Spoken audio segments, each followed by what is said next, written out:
Can $150,000 buy $10,000 of monthly cash flow? Most investors think that it can, but it usually can't. If you bought 5 Jackson rentals today at $90,000 each with 20% down and each produced $500 monthly cash flow, you'd generate about $2,500 a month. To reach $10,000 monthly, you'd be looking at closer to 20 properties. Financial freedom takes more doors than what people experience or expect. Cleveland or Jacksonville, if I had $250,000. If you had $250,000 today, I would say that Cleveland or Jacksonville would probably be 2 great markets to look at. $250,000 might buy 1 property. In Cleveland, it can buy 4 with financing. 4 rentals producing $400 a month in monthly cash flow is $1,600 per month. 1 appreciation play versus multiple income producing assets. You have to decide what's for you. First rental market in a market that you've never visited. Is it possible? Should a first-time investor buy out of state? Many investors do. A California investor with $100,000 in cash might struggle locally, but could buy 4 properties in Toledo, Ohio using leverage. The key isn't the distance. It's having the right property manager, contractor, lender, and acquisition criteria. Bad local deals lose more money than good out-of-state deals. Where would you put $200,000 today if you had to look through? 1 Orlando property might cash flow $250 a month in Florida, but 4 Jackson, Mississippi properties might produce $2,000 monthly and they have a lower cost basis. That's a huge difference in income. If the goal is replacing a salary within 5 years, the numbers often favor the most affordable rental property portfolio. DSCR or conventional for your first property, which loan do you choose first? Conventional loans usually offer a lower rate, but DSCRs offer more scalability. A conventional loan at 6.25% may save a little bit of money, but the DSCR loan at 7.5% will allow you to buy a lot more rental properties and scale multiple properties faster. So if your goal is 1 rental, conventional is going to win, but if it's 10 rentals, DSCR is going to become interesting. Can BRRRR still win in 2026? Is BRRRR dead? Not in the right markets and not in the wrong markets. You buy for $70,000, rehab for $20,000, appraised for $120,000, refinance at 75%, pull out roughly $90,000. If your total investment was $90,000, you've recycled most of your capital. The strategy still works when the numbers work and you've selected the right market. Should I sell or keep a paid off rental? What would you do if you had a paid off rental property? If I had a $120,000 rental and it generated $900 a month, that's over $10,000 annually. But selling you gives cash today. Holding you is going to give you income tomorrow.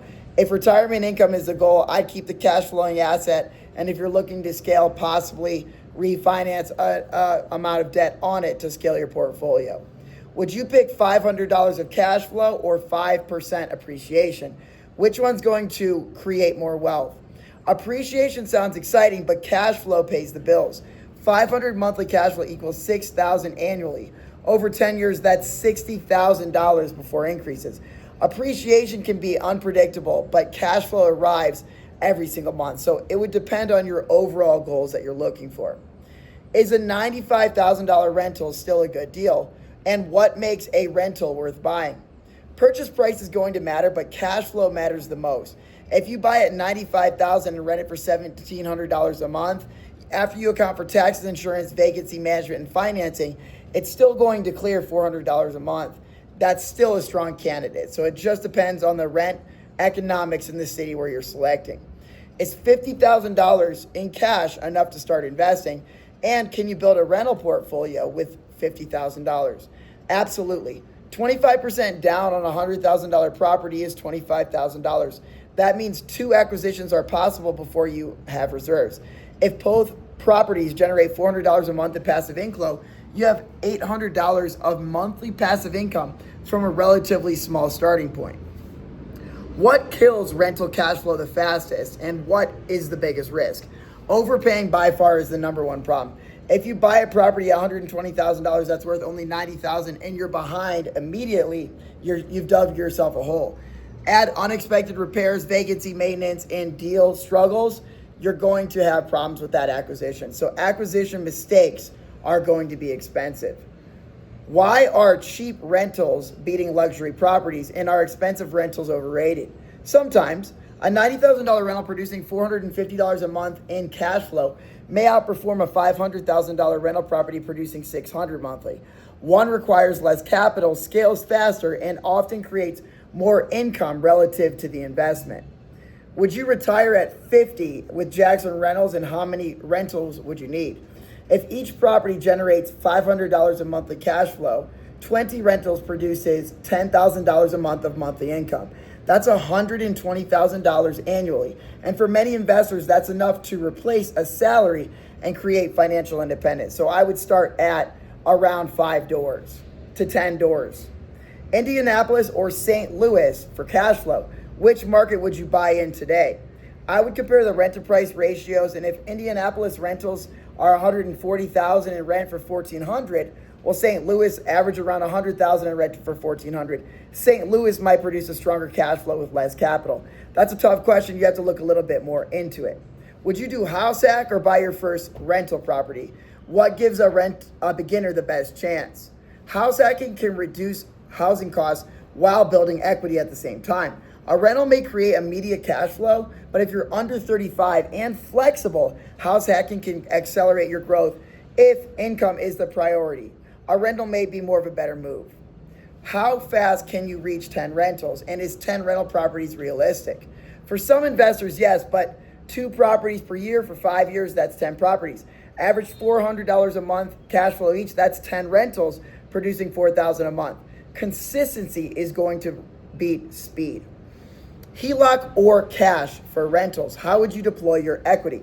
If a HELOC costs 8% but allows you to acquire multiple cash flowing properties producing 12% cash on cash returns, that leverage can accelerate your growth. The key is using debt responsibly and maintaining reserves appropriately. What would you do with $300,000 today, and where would you invest it? I'd rather control 10 rentals personally than buy one expensive property.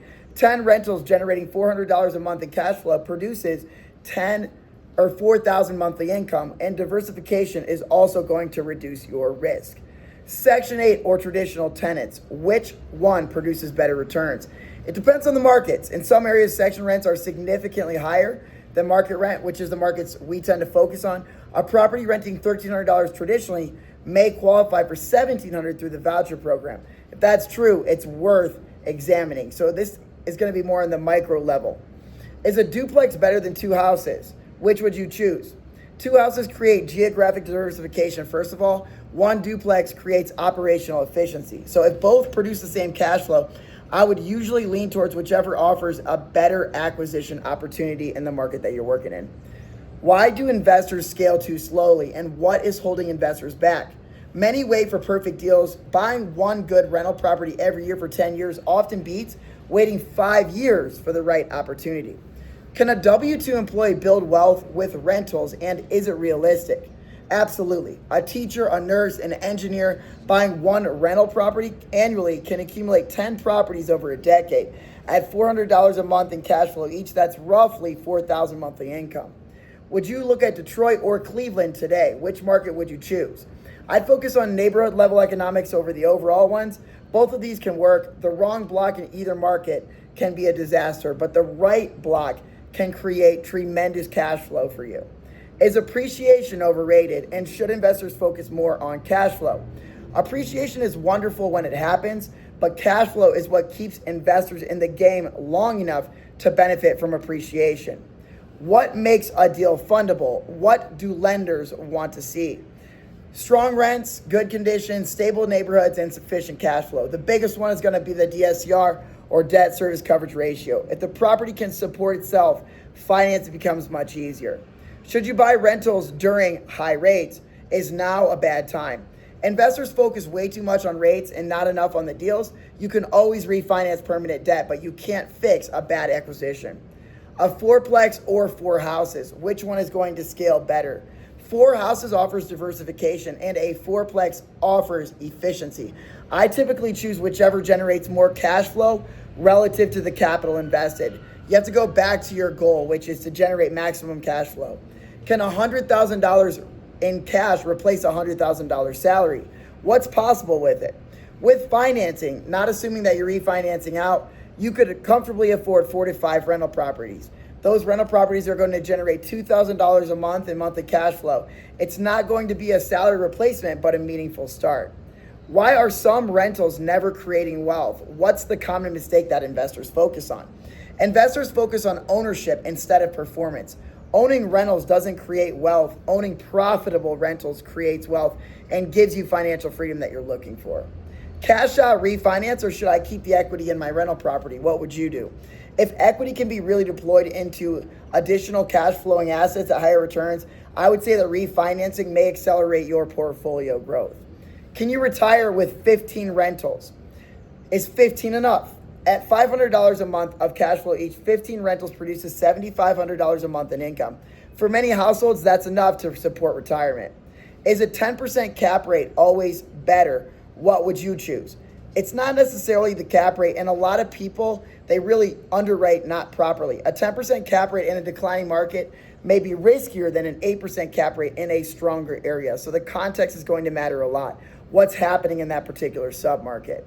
What separates successful investors, and what is the biggest difference that you see? I would say consistency. Most successful investors aren't geniuses. They simply acquire quality assets year after year.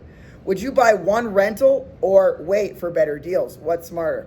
Waiting costs you way more than acting. One decent rental today frequently outperforms years of analysis and inaction.